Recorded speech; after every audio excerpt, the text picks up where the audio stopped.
Early morning in eastern Burkina Faso. The sun pierced the horizon, casting golden rays over dusty plains. President Ibrahim Traoré stood by his black SUV, sipping tea, his mind on a rural youth center where hundreds awaited him. Drummers echoed. In the village square, speeches ready. But a delay loomed. His advisor, Idrissa, a towering figure, stepped forward. "Sir, the main road means 2 hours late. A bush shortcut, quiet, no towns, gets us there in 40 minutes. Traoré's eyebrow arched. "Is it secure?" "Yes, sir," Idrissa said, nodding swiftly. "I oversaw the clearance yesterday." Karim, a grizzled bodyguard, frowned. "That road's too silent. I don't trust it." Idrissa pressed. "Fuel's low. The youth are waiting. We must move." Traoré paused, then nodded. "Fine. The shortcut." 5 vehicles rolled out. 2 armed trucks ahead, Traoré's SUV centered, 2 behind. The narrow, bumpy road, fringed by tall, dry grass, was eerily empty. No homes, no goats, no life, just silence. 30 minutes in, all seemed calm. Then a lion appeared, majestic, its golden mane glinting, standing firm in the dirt road's center. Its eyes, fierce yet calm, locked on Traoré's SUV, unyielding. The driver honked. Nothing. A soldier shouted, "Move!" Nothing. A shot fired skyward echoed, yet the lion stood defiant. Guards muttered, confused. "It's just a lion," one said. "Push it off." 2 soldiers approached with sticks, but the lion growled low, stepping, back only to return, resolute. Traoré, puzzled, lowered his window. "Why won't it move?" he asked. "It's strange," Karim replied, unease in his voice. Idrissa snapped. "Drive around it, we're losing time." The driver edged off-road, but Traoré's heart heaved. Dust swirled, tension crackling like static. He stared at the lion, fearless, blocking the path's heart, its presence a regal warning, as if guarding a secret buried beneath the earth. Traoré's voice cut through the tension, startling the convoy. "Stop the car!" The driver slammed the brakes, dust swirling. "Send a man to check under the lion," he ordered. Idrissa, sweating, stammered, "Sir, it's just a lion." Traoré's eyes blazed. "Check the ground." 2 guards crept toward the lion, its golden mane glowing under the Burkina Faso sun, eyes steady, unyielding. 1 soldier knelt, probing, the dirt beneath its paws, then leapt back. "Sir, something's here." The convoy froze. Soldiers rushed forward, hearts pounding. A thin metal wire, half buried, glinted inches from the lion's claws. Tracing it, a guard gasped. It led to a landmine. Karim shouted, voice cracking, "Sir, explosives! Not 1, 3 mines, hidden together." Gasps erupted, radios crackled, chaos swallowing the silence. The road was a trap, primed to kill. Yet the lion stood, regal, unflinching, as if guarding fate itself.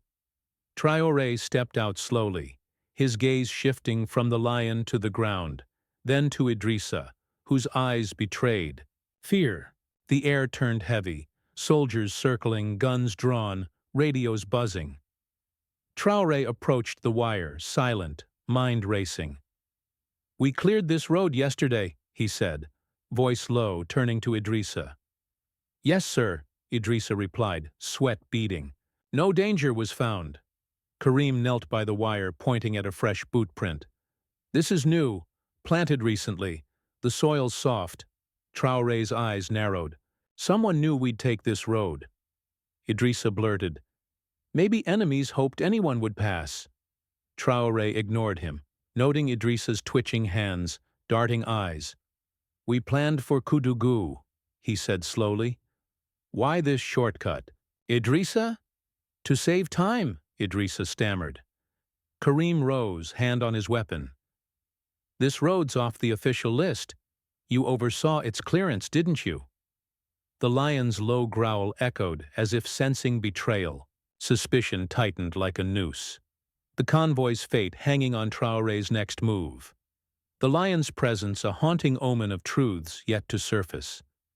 Idrissa's throat tightened, his swallow audible. "Yes, I oversaw it," he muttered, voice faltering. Siku, security commander, roared in on a motorbike, backup troops trailing. Briefed instantly, he pulled Traoré aside. "Sir, I don't trust him," he whispered, glancing at Idrissa. "You won't like this." Traoré's jaw clenched. "What?" Siku's voice dropped. One of Idrissa's security officers was caught sending a location ping to an unknown number. It traces to a foreign military firm's satellite uplink. Traoré's face hardened to stone, eyes locking on Idrissa, who fumbled with his phone, feigning calm. "He pushed for this road," Traoré said, voice icy. "And someone planted mines," Siku added. A soldier near the lion shouted, "It's moving!" All eyes turned. The lion, mane blazing in the Burkina Faso sun, stepped aside slowly, its regal gaze lingering, then vanished into the bush, as if its duty was done. No one followed, but a chill settled. That lion had saved them. Karim, voice grave, said, "Sir, this isn't luck. It's a message, something bigger." Traoré nodded, then issued a chilling order. "Search every inch of this road. Roots, trees, everything. Arrest Idrissa. No contact." Soldiers sprang into action. Idrissa pleaded, "Mr. President, I swear I don't know." Traoré raised a hand, silencing him. "You swore this road was safe," he hissed, leaning close. "But that lion stopped you from killing me." Idrissa paled as soldiers dragged him to a rear vehicle. Traoré faced his men. "No youth center. Today. We chase the truth. Someone planned my death. This is just the start." The convoy reversed, drones humming overhead, mines marked. Back at the palace, a dark cloud loomed. Traoré, silent in the SUV, replayed every detail. A trusted advisor's betrayal, a lion's stand, landmines beneath. This was no coincidence. It was divine. At intelligence headquarters, Idrissa sat handcuffed, sweat soaking his shirt, the lion's roar echoing in the silence of his guilt. In a cold room at intelligence headquarters, Siku loomed over Idrissa, handcuffed and sweating. "We traced your phone," Siku said, slamming papers down. "You deleted your GPS, but we recovered it. 2 days ago, you stopped where the mine was planted. Why?" Idrissa shook his head. "Just checking the route. Alone. Needed air." Siku's fist hit the table, rattling the room. "Stop lying! Who paid you to lead the president down that road?" Idrissa froze, silent. Siku's smile was ice. "Fine." He flicked on a screen, revealing grainy footage from a village camera near a telecom mast. Idrissa, at night, met a man in military boots, cap low, handing over a satellite phone. "We found that phone under your car seat," Siku said. "You forgot to destroy it." Idrissa's lips quivered. "They said they'd only scare him," he whispered. "Make him controllable, not kill him." "Who's they?" Siku demanded. Idrissa looked away, ashamed. "No names. Money. Promises.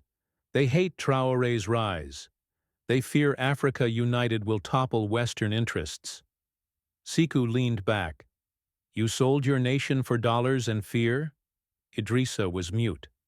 Later in his office, President Ibrahim Traoré sat, a file of evidence, photos, maps, phone logs, before him. A drone image haunted him. A lion, mane radiant, standing over the mine. Siku entered. Idrissa's tied to a foreign military contractor, likely Western. Traoré, eyes on the photo, asked, "The lion, where'd it come from?" Siku paused. "No village claims it. It appeared, then vanished." Traoré's faint smile held weight. Its work was done. Sekou nodded. Sir, speak freely? Go on. That wasn't just a lion. It was more. Traoré gazed, out the window, the Burkina Faso night heavy with secrets.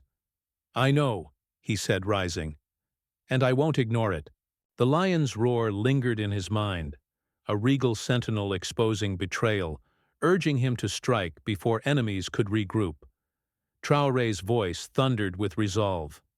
We face enemies in suits, with pens, with cunning minds, but they've met something they can't fathom. He turned to Sekou. Prepare a message. Africa's path isn't ruled by fear. It's guarded by something greater, even if it has 4 legs and a mane. Traoré's smile was fierce. 2 days after the landmine scare, Burkina Faso buzzed with whispers. Had a lion truly halted the president's death?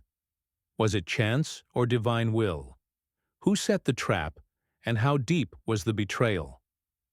In Ouagadougou's palace, Traoré moved silently, his silence a calculated strategy, not fear. Mines required precise GPS. Idrissa wasn't alone. Traoré summoned a secret meeting with Sekou, his cyber chief, and 2 loyal officers.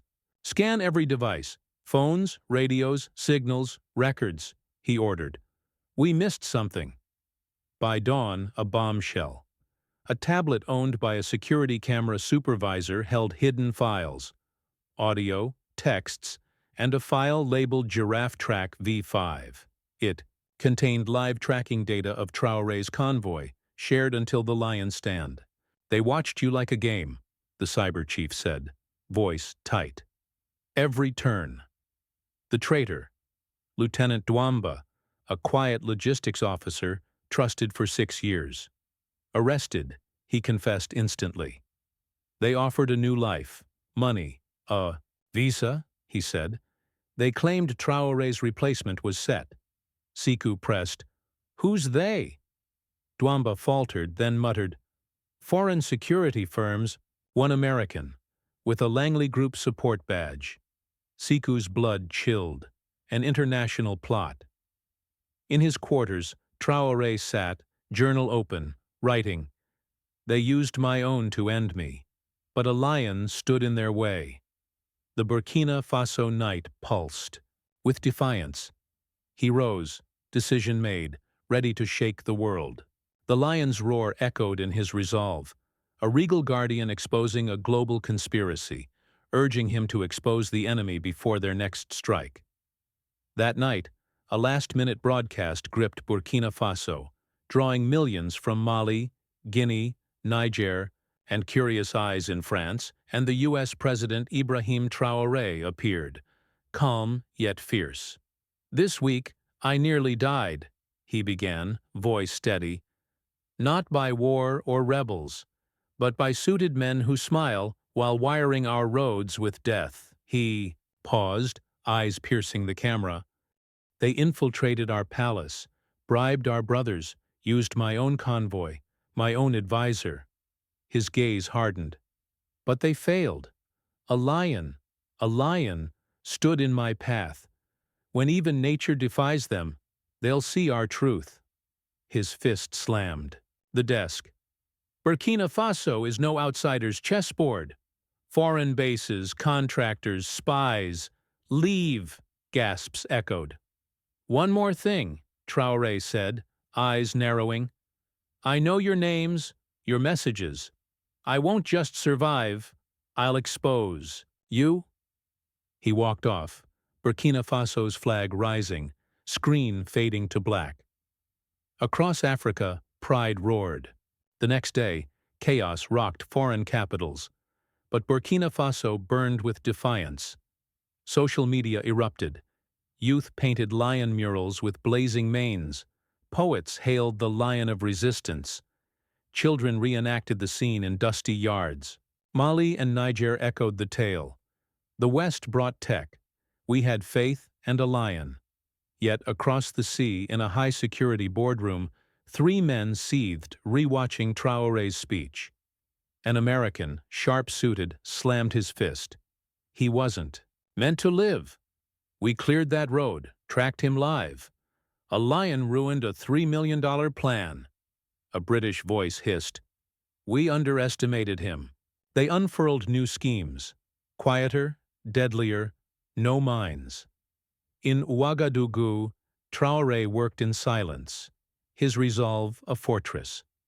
The Burkina Faso night pulsed with defiance, the lion's regal stand a beacon, warning enemies their next move would face a nation awakened, ready to strike back. Traoré hadn't slept over 4 hours in days, poring over enemy patterns, names, messages, and security flaws. He waited, knowing they'd strike again. The lion bought us time, he told Siku, but the storm looms. We strike first. In Bobo Dioulasso, a young herder told a mosque's imam, his lion vanished for 2 days, returning with singed fur and red paint on its mane. It was the president's lion, he whispered. Word reached Traoré, who ordered the lion brought to Ouagadougou under guard. Not to worship, but to study. Lab results stunned. Human blood, old and dried, clung to its fur. Had someone tried to harm it before the convoy? Siku brought intel. They're planning infiltration. Diplomats, handshakes, gifts. Traoré nodded. We'll welcome them, with open arms and traps. 3 days later, 4 foreign diplomats arrived, smiles masking intent, bearing gifts. Books, electronics, alpine tea. Hidden in the tea box, a device with a needle, like the poison pen plot, designed for a bracelet, to inject lethal liquid in a handshake. Traoré knew. As the delegation sipped drinks in the palace, soldiers stormed in, guns drawn. Nobody move!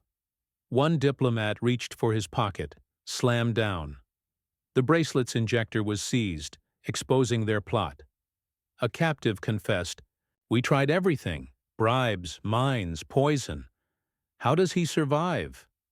Siku replied, He fights for people, not power. Even lions stand with him. That night, Traoré addressed the nation. They call us weak, but the weak don't survive this. We don't just endure. We bury the lie that Africa can't protect itself. Ouagadougou's sunset cast an orange glow, pride surging. In his garden, Traoré stood, eyes on the horizon, the lion's regal roar echoing, a sentinel against new threats, as Burkina Faso braced for the next battle. The assassins were unmasked, the people awakened, enemies quiet. But Ibrahim Traoré knew the fight wasn't over. Power breeds foes. His phone buzzed. Siku's message.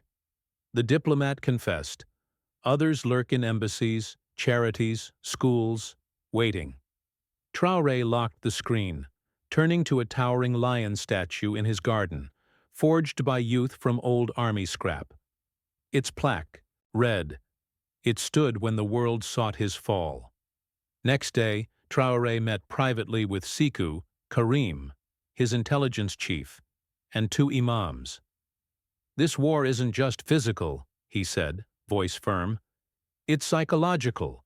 Bribes, fear, infiltration. An imam nodded. That lion didn't just stop a mine. It exposed palace snakes. Karim added, The people trust you, but enemies persist. We must prepare. Traoré unveiled Operation Mirror. Monitor every foreign ally, rotate and screen, palace staff, and expose every betrayal publicly. No silence, no shadows. Weeks passed, no attacks. Burkina Faso grew untouchable. Bribes failed, threats were mocked, Western embassies ignored. Traoré transcended leadership, becoming legend, surviving bullets, poison, and mines, saved not by guns but a lion. At a Mali summit, a journalist asked on live TV, Mr. President, did a lion save you? Laughter rippled. Traoré smiled, leaning in. Yes, but the miracle is what it revealed. betrayal's depth, and how even nature speaks to the humble. Silence, then thunderous applause. In Ouagadougou, Duda, the mango boy, grinned in his classroom. "First a mango, now a lion. What's next?" His teacher chuckled. "Maybe a hawk." Deep in the bush, an old lion roamed untouched by fame, unaware it was a hero. It had stood firm, defying a world bent on felling a just leader. Burkina Faso stood taller, its spirit a regal roar, ready for whatever enemies might scheme next, with Traoré's vision unyielding.